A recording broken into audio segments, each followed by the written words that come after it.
નમસ્કાર દર્શક મિત્રો, હું છું તમને અનિશા. તમે જોઈ રહ્યા છો લોક સામાન્ય.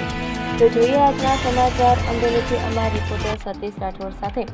અમરેલીમાં 15મી ઓગસ્ટના સ્વતંત્ર પર્વની રાજ્યકક્ષાની ભવ્ય ઉજવણી કરવામાં આવી. પોલીસ પરેડ ગ્રાઉન્ડ ખાતે યોજાયેલા સમારોહમાં દેશભક્તિથી ભરપૂર સાંસ્કૃતિક કાર્યક્રમો સાથે પોલીસ દળના સાહસ અને શૌર્યના અદ્ભુત પ્રદર્શનો યોજાયા હતા.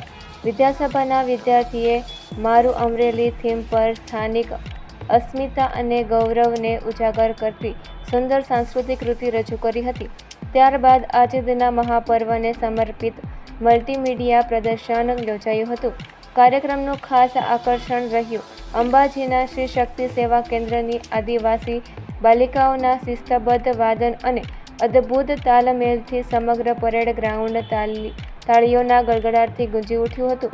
સાંસ્કૃતિક કાર્યક્રમો બાદ પોલીસ વિભાગ દ્વારા સાહસ અને શૌર્યના દિલધડક પ્રદર્શનો યોજાયા હતા. મહિલા પોલીસ જવાનો દ્વારા યોગ્ય નિર્દેશન અને મહિલા રાઇફલ ડ્રીલ રજૂ કરવામાં આવી હતી, જેમાં નારી શક્તિ અને આત્મવિશ્વાસનો સંદેશ જોવા મળ્યો. પોલીસ જવાનોના મોટરસાયકલ સ્ટન્ટ પર ઉપસ્થિત જનમેદનીને રોમાંચિત કરી હતી. સાથે જ તાલીમબદ્ધ ડોગ સ્કોડ દ્વારા ગુનાની શોધખોળ અને માદક દ્રવ્યોની ઓળખ અંગેના કરબતો તેમજ અશ્વદળના શૌર્યપૂર્ણ પ્રદર્શનોએ સૌને મંત્રમુગ્ધ કરી દીધા.